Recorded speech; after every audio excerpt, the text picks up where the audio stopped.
Bonjour et bienvenue dans le podcast Parole de Druide. Je suis Christophe Rousseau et toujours très heureux d'accueillir ma maîtresse druidesse, Adana. Moi, en tant que jeune padawan, très heureux de t'accueillir, Joël. Bonjour. Coucou Christophe, j'adore tes présentations, c'est toujours gratifiant pour l'ego à souhait. Ça fait pas de mal, c'est gratuit. Merci. Et puis bonjour à tout Ça le vient du monde et cœur. bienvenue dans l'espace d'écoute et de vision pour ceux qui nous regardent en vidéo pour ce podcast. On est hyper content de le partager avec vous. Comme toujours, comme toujours. Et puis aujourd'hui, donc, c'est le deuxième épisode d'une série de 4, puisqu'on a fait un épisode la semaine dernière consacré à la première fête druidique. De Beltane. J'ai un trou de mémoire. De Beltane. Beltane, pardon. Je cherchais le mot, le nom. Et puis, donc, on a fait Beltane. Donc ça fait partie de ce cycle. Alors, on sait qu'on a 9 fêtes druidiques, en fait. On a déjà expliqué tout ça dans l'épisode présent et dans un autre épisode sur le cycle des fêtes, des fêtes druidiques, d'ailleurs. Donc, je mettrai en référence les liens vers ces deux épisodes si vous avez besoin de plus de contexte. Mais aujourd'hui, on va parler de la fête du 1er août, qui est pas anodine, parce que le 1er août, c'est quand même une date importante pour les Suisses. Et on va parler de cette fête qui s'appelle Lughnasadh, qui est la fête du dieu Lugh.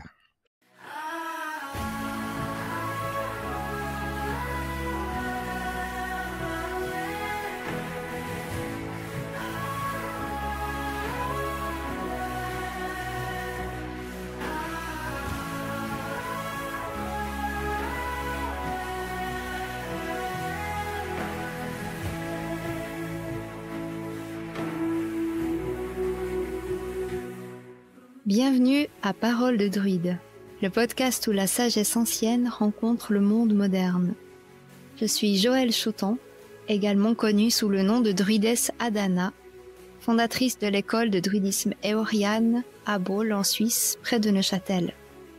Avec mon apprenti Christophe Rousseau, nous explorons ensemble l'histoire, les légendes et les pratiques du druidisme au XXIe siècle. Rejoignez-nous dans ce voyage spirituel où nous partageons des récits inspirants des rituels ancestraux et accueillons des invités spéciaux tout en promouvant une spiritualité de paix et d'amour. Préparez-vous à découvrir les mystères et la magie du druidisme moderne. Oui, c'est une fête qu'on aime beaucoup pour la Suisse, le 1er août, vu que c'est notre fête nationale. Et oui, ça fait partie de ces fameuses fêtes agraires, de l'agriculture, qui sont ces fêtes entre guillemets intermédiaires sur le calendrier celtique, qui sont les fêtes qui sont fêtées au moment des lunes, donc toujours normalement à la pleine lune la plus proche du 1er mai, 1er août, 1er novembre et 1er février. Donc voilà, elles font ces fêtes qu'on dit intermédiaires parce qu'en fait, elles sont entre un équinoxe et un solstice, toujours. Donc voilà, ça... On dit un. Non, j'étais dans ma tête, j'étais en train de dire une équinoxe, mais là, on dit un. Un équinoxe, ouais. En tout cas, j'ai toujours dit un équinoxe. Ouais, je pense que c'est ça. Un équinoxe et un solstice. Voilà. Et puis, cette fête du 1er août, c'est pas... Enfin, j'aime bien la symbolique, on va juste clore le sujet de la fête nationale suisse, parce qu'il est quand même important. Mais parce que Lughnasadh, c'est quand même la fête de la paix. C'est le moment où les clans déposent les armes et se réunissent pour célébrer et faire plein de concours, des joutes, presque à l'époque des Jeux Olympiques d'ailleurs. Oui, on peut imaginer que c'était un peu dans ce genre-là. Puis du coup, la fête nationale suisse, qui est le pays neutre, voilà, comme on peut l'imaginer. Donc c'est un beau symbole que ce soit le 1er août, en fait, sur la même date que la fête de Lughnasadh. Oui, et puis est-ce un hasard, ça on ne sait pas vraiment. Il y a, comme je l'avais déjà dit dans des précédents épisodes, il y a un peu un mythe autour de ça, qui veut, après c'est un peu aussi parce que nous les druides, on aime bien croire en ça, dans l'absolu, on n'en sait strictement rien, je le dis franchement, mais il y aura un peu un mythe comme quoi ceux qui ont fondé la Suisse, ces 3 valeureux personnages sur la plaine du Grutli, ça aurait été 3 druides qui avaient conscience qu'une date importante pour fonder un pays, comme date fondatrice, c'est extrêmement important, parce que dans le druidisme, les moments où on pose une intention, où on va démarrer un projet. Comme dans toute l'astrologie, c'est la même chose, hein. Les gens qui sont astrologues, ils vont pas aller signer un contrat à n'importe quelle date, etc. Donc là, c'est un peu la même chose. C'est des alignements qui font qu'il y a des forces. Et faire naître un pays et dire ce jour-là, on dit que c'est le premier jour et le jour de fondateur de notre confédération, eh ben c'est quand même un jour extrêmement important parce qu'il va comme teinter vibratoirement tout le futur du pays, comme le jour de notre naissance avec nos alignements astrologiques et astronomiques vont teinter tout le reste de notre existence. Et bien, du coup, de choisir comme date fondatrice un 1er août, c'est vraiment souhaiter au pays la paix, l'abondance, la richesse, la notion de communauté, de clan fort, d'outils forts au sein du clan, mais aussi le plaisir, la joie, le plaisir d'être ensemble. Enfin, pour moi, s'il y a bien un moment dans l'année que je choisirais avec mes connaissances de druidesse actuelles pour fonder quelque chose qui tourne au sein du clan, je choisirais le 1er août. Donc c'est quand même spécial. Après, dans ce que j'ai un peu étudié par rapport à ça, parce que bien sûr, ça a piqué ma curiosité, et je suis allée un peu voir, donc à ce que j'ai compris, mais de nouveau, je suis pas du tout une spécialiste dans l'histoire de cette période-là. Moi, j'aime beaucoup plus l'histoire ancienne et l'histoire des Celtes, mais l'histoire de cette période-là, je la connais un peu moins bien. Mais ce que j'ai compris, c'est que quand ils ont fondé la Suisse, en fait, ils n'ont pas vraiment noté de date. Et puis, c'est 50 ans plus tard qu'ils se sont dit, c'était déjà quelle date, et en fait, ils se sont dit, on va mettre le 1er août, mais là aussi, qui c'est qui va choisir le 1er août? Là aussi, ça tombe pas de nulle part, à mon avis. Donc, voilà. Est-ce que c'était réellement le 1er août ou est-ce que ça a été choisi plus tard que c'était le 1er août? Ça, on saura que quand on arrivera à lire les trames du temps. En tout cas, pour l'instant, c'est oublié. Mais ça viendra. Me réjouis. Ouais. Donc, Lughnasadh. Alors, donc c'est la fête du 1er août. C'est une fête de soleil, évidemment, hein, parce que on est en plein milieu de l'été. Qu'est-ce qu'on célèbre? Qu'est-ce qu'on célèbre? Le dieu Lugh? Le dieu Lugh, ouais. Le dieu Lugh, qui est un dieu polytechnicien, qui fait partie... Il n'est pas vraiment de la tribu de Dana, il cherche à faire ses preuves auprès de la tribu de Dana, mais il fait partie de cette communauté-là parce que il est arrivé avec la tribu de Dana sur la terre d'Irlande avec la fameuse lance de Lugh, qui est une lance importante. Cette énergie, l'énergie de Lugh, en fait, c'est la notion de ce qu'on appelle polytechnicien, donc ça veut dire qu'en fait, il sait tout faire. Il connaît tous les arts, le dieu Lugh. Il sait jouer de la harpe comme personne, raconter de la poésie et des histoires comme personne. Il est un guerrier meilleur que tout le monde, enfin, etc., etc. Et donc, il joue ce rôle de celui qui connaît tous les arts. Et donc, lors de l'assemblée de Lugh, on va tester tous les arts. Parce que lui, il arrive au château, à la tribu de Dana, et il vient en disant « je sais faire tous les arts ». Mais en fait, à la tribu de Dana, quand il se présente aux portes, ils lui disent « oui, mais on a déjà un harpiste, on a déjà un conteur, on a déjà un guerrier, etc. » Et en fait, en prouvant qu'à chaque fois, il est le meilleur dans chaque art, c'est comme ça qu'il trouve sa place. Donc, c'est un peu un dieu spécial parce que parmi tous les dieux, il n'y en a pas un qui sait tout faire. Normalement, en fait, les dieux qui représentent des archétypes, des forces, on va avoir le dieu forgeron, le dieu de la guerre, le dieu des messages, comme dans les autres mythologies, mais on a rarement un dieu qui sait tout faire. Et lui, c'est son cas. Donc, c'est un petit peu particulier parce qu'on est sur une déité qui est peu présente, je trouve, dans les autres mythologies et qui représente cette capacité à être un peu tous les dieux. Il représente pour ça le soleil et l'énergie de la lumière. Il représente aussi un masculin bienveillant parce qu'en fait, dans sa force masculine, il peut être tant un protecteur qu'un bon père, qu'un facilitateur dans les conflits, que quelqu'un qui va favoriser l'abondance et les bonnes moissons. Tu vois, il représente tellement de choses. Donc, en tant qu'archétype masculin qui peut être très inspirant pour les hommes ou pour inspirer nos parts masculines, il est vraiment assez incroyable. Et Ouais, tu vois, il s'oppose à la déesse Brigitte qui est à la fête d'Imbolc en face de lui, donc le 1er février. Tu te rappelles, hein, on est très attentif aux ouais, liens de 6 mois en 6 mois. Donc c'est ce qu'on c'est ça. appelle les oppositions, mais en fait, c'est des oppositions qui se complètent.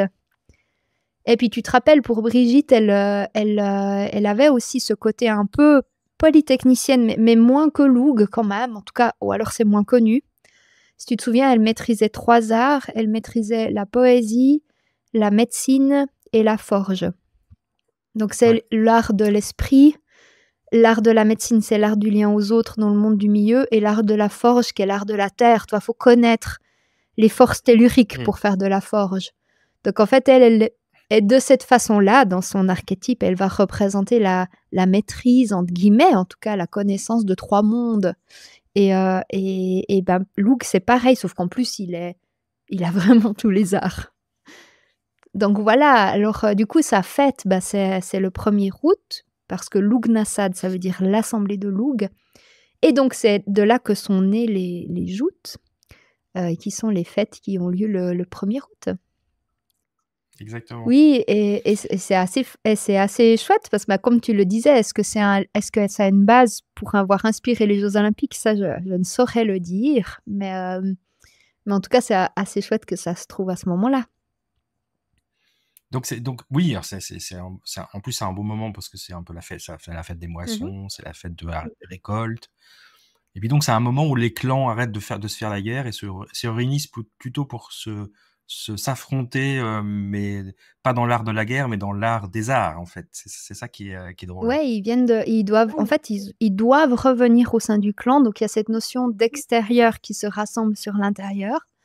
Donc toi, tu as le clan qui s'éparpille pour aller, guerroyer ou acquérir d'autres connaissances, et puis pendant ce temps où ils s'éparpillent, ben, ils acquièrent, justement des nouvelles connaissances. Puis après, ils reviennent avec tout ça au sein du clan, puis ensuite ils vont, ben, s'affronter ou alors montrer en tout cas, leurs nouvelles, les dons qu'ils ont développés au sein de leur voyage, une fois par an. Donc c'est vraiment le moment où tout le monde rentre. À moins qu'ils soient très loin puis que c'est pas possible de rentrer, tu vois? Je sais pas, si on est en Suisse et puis qu'en fait, le membre du clan est allé, vivre ses aventures, en Turquie, il allait pas rentrer pour le 1er août, ça prend trop long. Mais pourquoi pas peut-être, mais en fait, voilà, s'ils sont pas trop loin, ils vont rentrer pour le 1er août. Et là, bah, bien sûr, chacun va se montrer aux autres, ces différentes, arts et outils qu'ils ont développés, au sein de l'année. Tous leurs nouveaux talents, Ouais, les nouveaux talents qu'ils ont puis il appris. y a plein de talents, hein. Heu, ouais, c'est Mmh. ça. Et puis c'est un cô dans un sens, c'est pas dans un sens où je veux montrer que je suis le Mmh. plus fort, c'est pas ça l'idée, hein. C'est dans un sens de partager, en fait, ce que j'ai appris pour le transmettre aussi au reste du clan. C'est ça, et puis aussi c'est une notion, de la maîtrise d'un art. Tu vois, si c'est par exemple, c'est la guerre ou le combat, c'est montrer comment on a maîtrisé cet art. Parce qu'on rappelle que en fait, quand, dans le druidisme, la place au sein du clan, elle est définie par l'art qu'on habite, enfin qui nous habite. Rappelle, on Ouais, avait parlé qu'on ne devient pas druide, on est déjà druide à la naissance. On est reconnu au c'est sein ça. du clan de par nos habilités, pour le dialogue avec le monde invisible, la capacité de retenir, un cerveau qui est capable d'avoir une bonne mémoire, etc., qui permet de faire un druide, parce que quand même la mémoire, elle nous est très très demandée dans le druidisme. On doit apprendre Mmh. tellement de choses par cœur. Moins maintenant, mais dans le druidisme de l'époque, c'était vraiment très fort. Et donc, tout ça, ils allaient le reconnaître chez l'enfant et du coup dire: «Il est déjà druide, on va lui apprendre, à développer ce don qu'il a de base». Pareil pour tous les arts. Et donc, Le forgeron du clan ne sera pas forcément le fils du forgeron, mais celui qui semble être le plus habile à la forge. Et donc, bien sûr, enfin, toi, tu le vois dans ce que tu étudies aussi avec l'ikigai, dès qu'on est en fait dans notre propre chemin de vie, dans l'outil qu'on maîtrise nous-mêmes, parce qu'en fait, ça nous habite déjà, et du coup, ça devient un art. Et une maîtrise de cet art, c'est un peu, c'est de montrer à quel point on le maîtrise. Est-ce qu'on le maîtrise vraiment une fois? Je sais pas, mais voilà, la notion de maître un peu aussi, tu vois, dans l'art, ça permettait de valoriser ça et puis de pouvoir le présenter au clan. Oui. Et c'était vraiment dans des arts différents. C'est ça, c'était très varié. Ouais, c'est pas que le sport. Non, ça peut être la poésie, comme tu dis, la philosophie, la musique, Oui, l'astronomie, le chant, le chant, la lyre. le fait de savoir. Ouais. Le barde, celui d'Astérix Obélix, hein, Il bien s'appelait sûr. comment déjà? Le chanteur, le barde chanteur, le Ouais, barde. je sais plus maintenant. Tiens, Ah oui, Assurance voilà. Alors lui, il y a encore un peu de travail jusqu'à la Voilà. maîtrise de son art. Ouais, il n'est pas arrivé, lui. Mais il essaye. Faut pas lui enlever. Il essaye.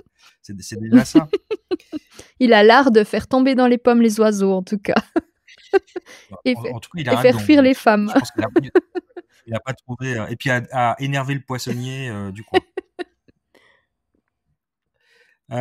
Qu'est-ce que.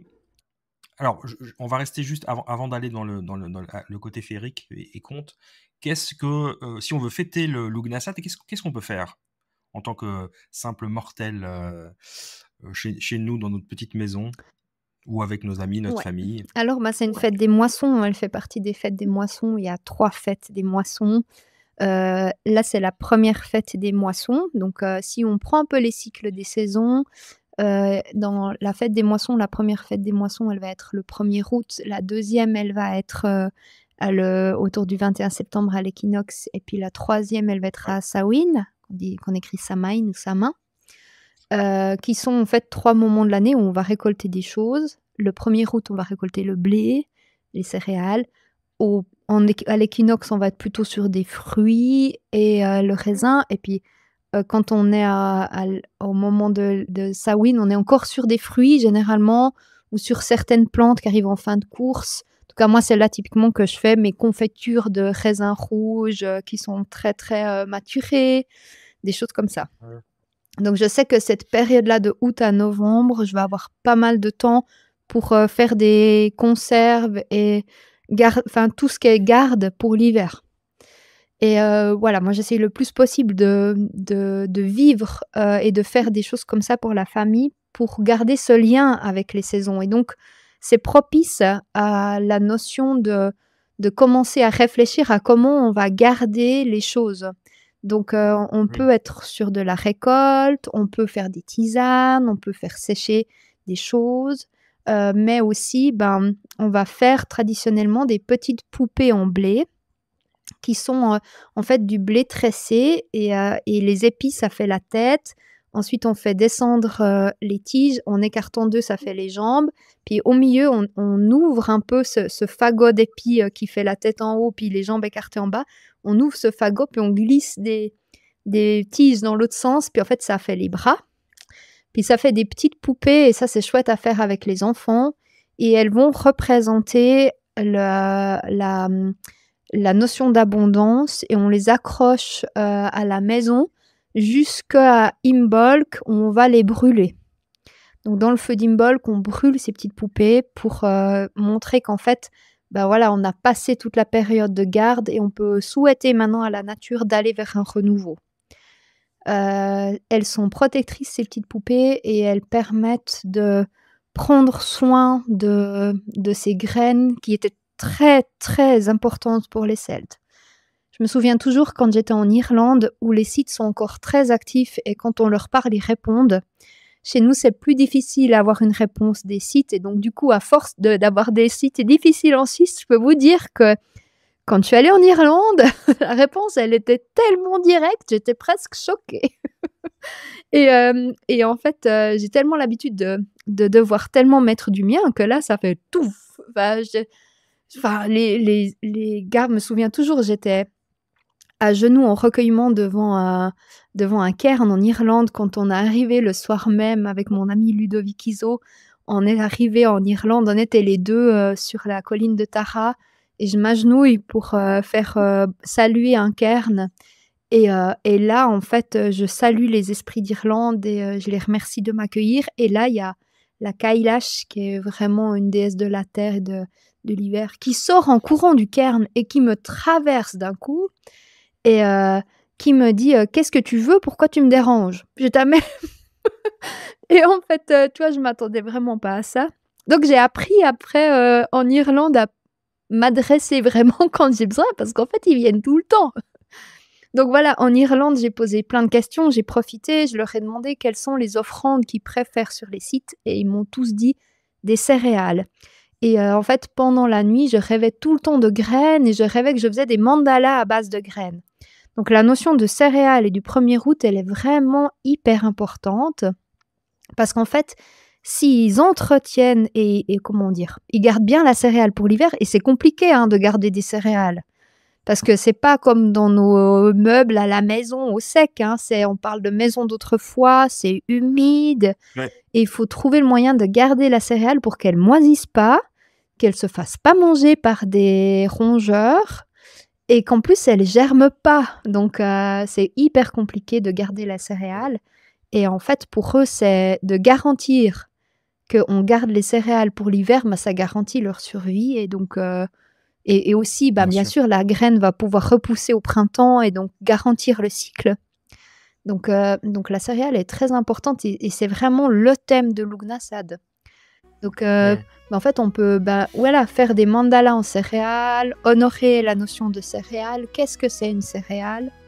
Voilà, ça c'est quelque chose qu'on peut faire. Faire un feu, bien sûr. Ces petites poupées de blé, généralement, on fait avec les premiers épis qu'on ramasse avant la récolte au fauchage. Aussi, ce qu'ils faisaient, c'est que quand ils ont quasiment tout fini de faucher, les agriculteurs, ils allaient laisser un épi qu'ils allaient tresser et qui allait rester dans le champ pour l'année d'après. Donc en fait, ils tressent l'épi. Ils font aussi des couronnes, enfin toutes ces choses qu'on faisait avec le blé.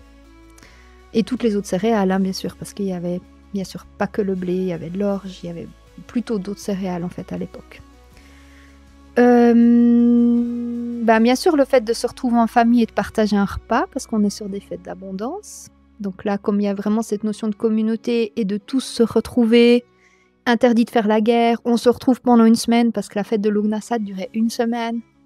On se retrouve pendant une semaine, on fait la fête ensemble, on montre nos arts, on va montrer, le potier va montrer ses nouvelles façons de faire de la poterie, le forgeron va montrer ses nouvelles choses qu'il sait faire en forge. Imaginez-vous, c'est un village où tout le monde fait la fête et montre son art. C'est un peu comme un grand festival où quand on va chez nous en Suisse, là, à Saint-Ursanne, et puis qu'on voit encore celui qui martèle comme à l'époque, celle qui fait la cuisine comme à l'époque et tout.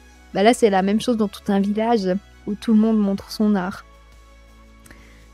Oui, alors ça me fait penser, en fait, un peu l'héritage de tout ça, ce serait un peu les festivals de musique qu'on a pendant l'été, qu'on a un peu partout, où on se retrouve à écouter de la musique et à boire et à manger et à danser. Ça pourrait être un peu cet héritage-là. On peut imaginer un peu une ambiance comme ça festive, alors évidemment avec beaucoup moins de monde, mais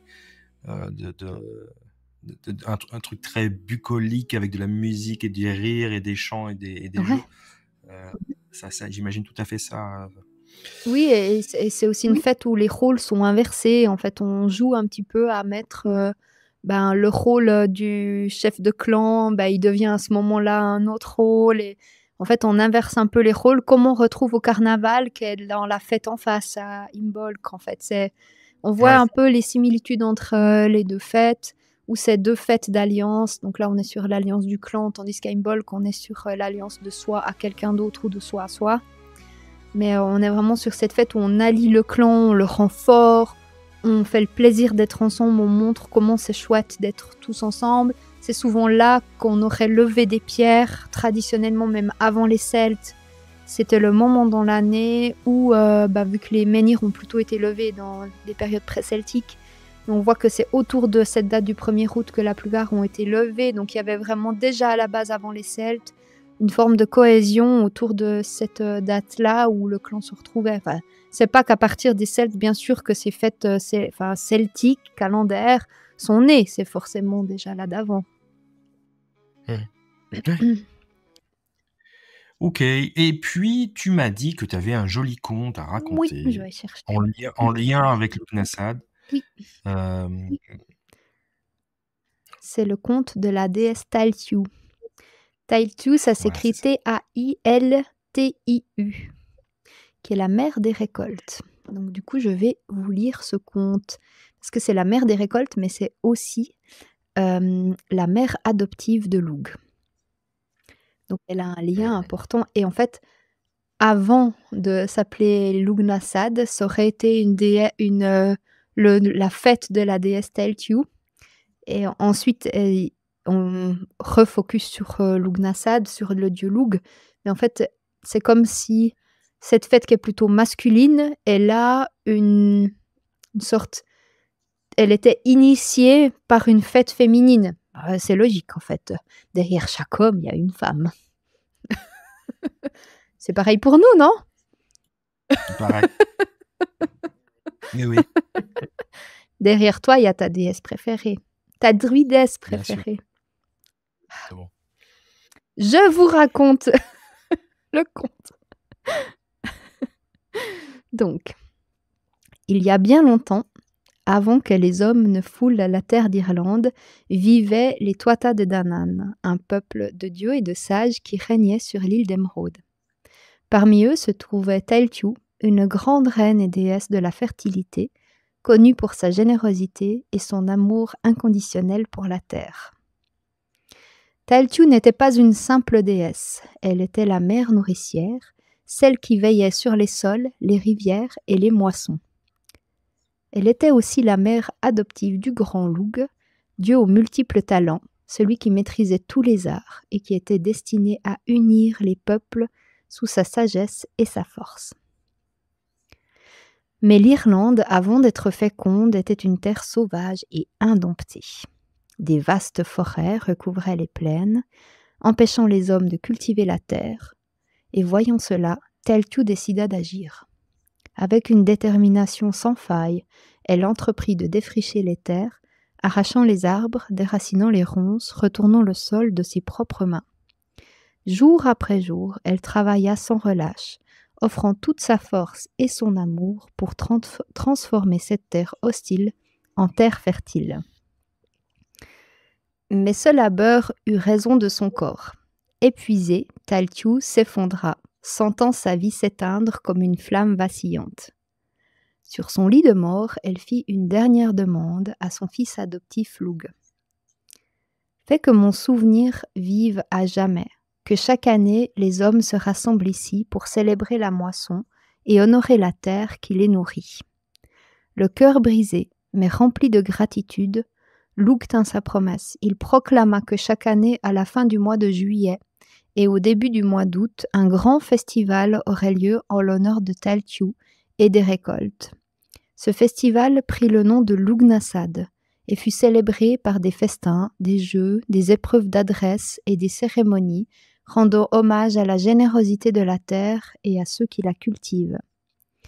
Ainsi, à chaque moisson, quand le blé ondule sous le vent et que les champs dorés scintillent sous le soleil d'été, l'esprit de Taltiu veille encore, rappelant à tous que la terre donne ses fruits à ceux qui l'aiment et la respectent. Voilà le conte de la déesse Taltiu. On dit qu'elle a vraiment fait ça pour les hommes. Qu'elle a vraiment, c'est par amour pour les hommes qu'elle a fait ça. Ouais. Mm-hmm. Ouais, c'est sacrifié pour offrir des terres fertiles. Oui, exactement. Mm-hmm. C'est vraiment la déesse de l'agriculture. C'est celle qui a vraiment voulu offrir l'agriculture aux hommes. C'est aussi cette notion de se dire, bah, on arrête d'être nomade pour devenir sédentaire parce qu'on Ouais, a un lieu qui est suffisamment fertile pour pouvoir devenir sédentaire. On en a déjà parlé, je crois, dans les précédents épisodes. Ce probablement, moment, tu sais, mais un peu de transition où tu te dis, ben là, parce qu'en fait, voilà, de nouveau, c'est que en fait, le sédentarisme, il vient dès le moment où il y a suffisamment de nourriture pour que les animaux arrêtent de bouger partout et subviennent, enfin, puissent rester à un endroit et qu'en fait, du coup, on n'a plus besoin de suivre les troupeaux pour pouvoir s'alimenter et que dans les plantes qui poussent, il y a suffisamment de ressources à l'année, tu vois. Parce que donc c'est vraiment la naissance de la culture des céréales, c'est ce qui fait que c'est ça qui fait qu'on a pu nourrir et les animaux et du coup les oui, hommes. C'est à partir du moment où on a maîtrisé cet art-là finalement qu'on est devenu c'est ça. sédentaire. C'est vraiment ça. Mmh. Et du coup, les Lughnasadh, c'est une façon de célébrer, c'est ça. Mmh. Oui, c'est ce moment Voilà. où on s'arrête et on se réunit au sein du clan et on se rassemble. Toi, c'est vraiment cette notion de je m'éparpille. Enfin, c'est le monde extérieur et le monde intérieur qu'on célèbre aussi à Imbolc, de nouveau, qui est la fête en face, qui est la fête du foyer, où en fait on rassemble au sein du clan une dernière fois avant d'avoir l'énergie du printemps, où là on sait qu'on va aller sur l'extérieur parce qu'on va devoir commencer de nouveau à remettre en route les graines et tout ça. On a vraiment ce dernier temps où on est là, ok, on se rassemble tous autour du feu du foyer. Enfin, c'est fou que la notion de foyer en français, le feu du foyer, ça représente le feu, le foyer, et en même temps le foyer, la maison. C'est Oui, le c'est même juste, ouais. mot. Et c'est vraiment ça, en fait, c'est se rassembler au sein du foyer, en tant que feu et en tant que maison. Et là, Lughnasadh, c'est la même chose. C'est ce moment où, en fait, le clan s'arrête d'être éparpillé parce qu'il est nomade. Et en fait, on se rassemble pour créer le clan et à un endroit. Et c'est un beau moment, hein. C'est un peu le moment aussi où on honore notre partie sédentaire, qui habite quand même l'humanité depuis 4000 ans maintenant. Donc ça fait un moment qu'on est sédentaire. Mm. Ouais. Ouais, ouais, c'est joli. J'étais en train de réfléchir si ça a pas donné lieu à des fêtes, tu vois, comme on fête Noël ou les fêtes, toutes ces fêtes familiales diverses et variées, enfin, qui sont issues soit de fêtes païennes qui ont été reprises par les catholiques et les chrétiens. Mais là, le 1er août, c'est pas une fête, Il me semble pas qu'il y a de choses particulières. non, Il n'y a non. pas une C'est fête de bizarre la parce que Saint-Michael ou de la Saint-Michel, pas loin, je crois. peut-être. Mais Parce que je trouve que c'est une belle fête, c'est un beau moment, le 1er août, enfin, je sais pas. peut-être Je que, trouve, ouais, peut-être ceux qui nous bon, ça c'est écoutent, tout d'un coup, ils ont une idée de fête dans les différentes religions, parce que vous êtes sûrement de plein de religions différentes ou de traditions différentes. Est-ce que vous avez des fêtes autour du 1er août qui pourraient faire penser à la symbolique de Lugh? Ça serait intéressant. ouais. À part le Paléo Ouais, exact. Festival, ça compte pas, hein. Non, Même, bah si, non, même si c'est ça, une puis fête chaque année, on y est. Bah, il n'y a pas que le paléo, mais ça fait presque, il porte bien son ouais, nom. ça fait presque partie des fêtes nationales. En Suisse, alors pour ceux qui ne sont pas de Suisse, si un jour vous venez par chez nous, faut venir au Paléo Festival, qui est toujours, qui est plutôt vers la mi-juillet, entre mi-juillet et fin juillet, ouais. À Nyon, À Nyon. pas Lyon, mais Nyon Nyon. avec un N. N. Très sympa. Festival très de sympa. musique. C'est un joli festival de musique, ouais. Mythique. On a des grands noms qui viennent chaque année. Très bien. Qu'est-ce qu'on pourrait... Alors, on a donc la symbolique de la fête, hein, c'est vraiment la fête. Ouais, c'est la célébration du fait qu'on est devenu sédentaire et qu'on se retrouve et qu'on partage le fruit des moissons et le fruit du travail de l'année, en fait, d'avoir appris ou d'avoir développé ses talents. Est-ce qu'il y a autre chose qu'on pourrait associer à la fête de Lughnasadh? L'abondance. Ouais, le Ouais. fait que c'est comme en Suisse on dit des repas canadiens. Je crois qu'il n'y a pas ça en France. Mais le repas canadien, c'est quand tout le monde vient avec Oui, ses tout le monde propres... amène quelque Voilà, chose. exactement. Ouais, Tout le ouais. monde amène sa tarte, sa salade, ses grillades et tout ça. Puis on partage tout. On met tout sur une table et tout le monde se sert dans les plats de tout le monde. Ça, c'est ce qu'on appelle en Suisse les repas canadiens. Donc, c'est l'initiateur des repas canadiens. Non, mais voilà, c'est vraiment l'abondance où tout le monde va partager tant ses arts, mais du coup, ses arts culinaires aussi. Voilà, Ouais. donc du coup, il y a l'abondance, il y a la richesse, il y a la céréale. Ouais. Et une notion de force du masculin qui gouverne, enfin qui prend soin du clan avec la force féminine en derrière qui va prendre soin aussi du clan, enfin voilà, cette alliance-là. Très bien. Est-ce que pour conclure ce magnifique épisode, on a une petite Ah triade? oui, comme toujours, avec grand plaisir. Donc la triade s'appelle les 3 dons de la moisson. Le fruit du labeur qui nourrit le corps, la sagesse du temps qui mûrit l'âme, et l'offrande du cœur qui lie les êtres. Oh, c'est joli, c'est très joli ça. Très, très joli. Je Très la jolie redis. triade. Ouais, redis-la s'il te plaît. Avec 3 plaisir. dons de la moisson. Le fruit du labeur qui nourrit le corps, la sagesse du temps qui mûrit l'âme, l'offrande du cœur qui lie les êtres. J'adore. Elle fait du bien Elle partout. est magnifique. Ouais, elle fait du bien partout celle-là. Plein de petits picotis partout dans le dos là, c'est très agréable.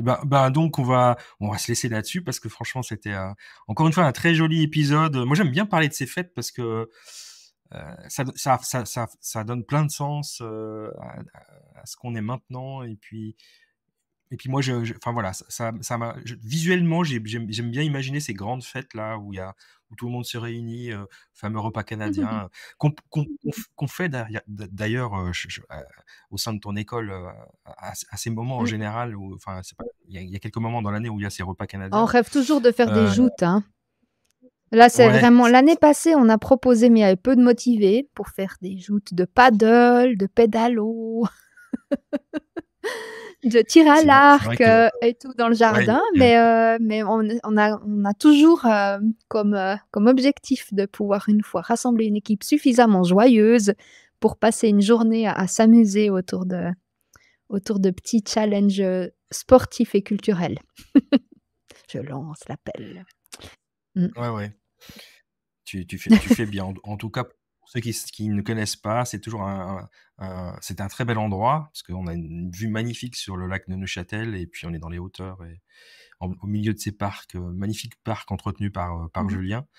Donc c'est très, très beau et c'est toujours des bons moments. Donc voilà, quand on voit l'endroit, on s'imagine très bien faire ces fêtes tous ensemble. Et puis, Voilà, mais en tout cas, on va vous ouais, en pardon, fait, il y aura tu voulais sûrement encore dire plein quelque d'autres chose? choses à dire sur le 1er août, hein, pour ceux qui disent: «Oh, dis donc, il y aura aussi ça à dire». Oui, il y a encore plein d'autres choses à dire pour le 1er août. On sélectionne ce qui nous vient aussi dans le moment présent, dans l'inspiration, mais voilà, il y a encore plein d'autres rites qui sont faits ailleurs, dans la culture celtique autour du 1er août. Et si jamais vous dites: «Ah, il y aurait aussi ça, que ça serait bien d'en parler», n'hésitez pas à le dire en commentaire. C'est toujours chouette d'inspirer aussi, avec vos petites idées. Oui, profitons de ça pour partager, d'autres expériences évidemment, que ce soit du druidisme ou d'autres pratiques, autour du 1er août. Moi je trouverais intéressant de savoir quelles sont les pratiques un peu traditionnelles qui existent encore, issues Le de feu. cette période-là qui est quand même qui est une période quand même particulière. Les feux du 1er août, c'est quand même des feux assez importants, hein, ça Ouais, c'est resté, hein. c'est vrai, Le feu du 1er c'est vrai août ça. qui sont des feux énormes qui rassemblent le clan, ça c'est resté. Les feux d'artifice, je suis moins sûre. Ouais. Mais la notion du feu du 1er août qui est ce feu autour de... Enfin, tout le clan se rassemble, en tout cas en Suisse, on a encore ça, on les voit de loin ces feux du 1er août. Ouais, les feux d'artifice, c'est plutôt lié aux fêtes nationales et puis il se trouve qu'en Suisse, c'est le 1er août et puis en France, c'est le 14 juillet, puis aux États-Unis, c'est le mois de juillet aussi. Enfin, c'est pas tellement en lien, je Je pense que c'est plus lié au fait, ouais. l'effet festif, parce qu'on a aussi des feux d'artifice à Ouais, Nouvel An maintenant, tu vois. Mhm. oui, c'est juste, c'est juste. Très bien, bah, Ouais. voilà, c'était encore une fois un très bon Mhm. moment. On va se retrouver la semaine prochaine pour un autre épisode sur, la fête, du coup, De du Samhain. Nouvel An de Sam celtique. Samhain, Mhm. voilà. Donc la fête du Nouvel An celtique qui est une très belle fête Mhm. aussi. Puis on aura sûrement plein de choses à raconter de très Ah ouais, intéressant. clairement. En a Ouais. En attendant, on va vous souhaiter une belle semaine, profitez du beau temps en espérant que ça continue, enfin, quelle que soit la période de l'année où vous nous écoutez, profitez bien de vous. Prenez soin de vous et puis, Joël, on se retrouve, tout Ouais. bientôt. Merci encore. Merci, merci Christophe, merci tout le monde.